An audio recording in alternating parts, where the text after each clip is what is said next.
بسم اللہ الرحمن الرحیم۔ آج کا ٹاپک بہت اہم ہے۔ صبح اٹھتے ہی نبی صلی اللہ علیہ وآلہ وسلم کی پہلی سنت کیا تھی؟ حضرت حذیفہ بن یمان رضی اللہ عنہ روایت کرتے ہیں، رسول اللہ صلی اللہ علیہ وآلہ وسلم جب رات کو سونے لگتے تو یہ دعا پڑھتے، اور جب بیدار ہوتے تو فرماتے: الحمدللہ الذی احیانا بعد ما امانتا والیہ النشور۔ ترجمہ: تمام تعریف اللہ کے لیے ہے جس نے ہمیں موت نیند کے بعد دوبارہ زندگی عطا فرمائی اور اسی کی طرف دوبارہ اٹھ کر جانا ہے۔ صحیح البخاری حدیث نمبر 6312۔ بیدار ہوتے ہی اللہ کی حمد ادا کرنا نبی صلی اللہ علیہ وآلہ وسلم کی عظیم سنت ہے۔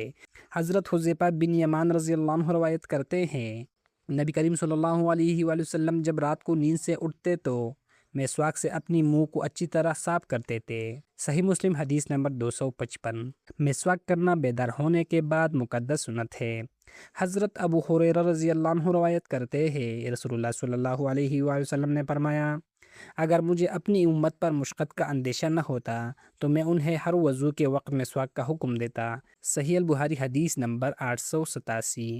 مسواک ایسی محبوب سنت ہے کہ نبی صلی اللہ علیہ وآلہ وسلم امت پر لازم کرنا چاہتے تھے اگر مشقت نہ ہوتی۔ قرآن پاک میں ارشاد باری تعالیٰ ہے: اور اپنے رب کے نام کی تسبیح کرتے رہو، صبح بھی اور شام بھی۔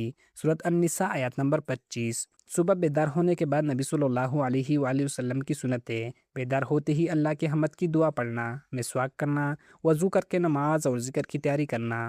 جو شخص اپنے دن کی شروعات سنت سے کرتا ہے وہ اپنے دن کو برکت سے شروع کرتا ہے۔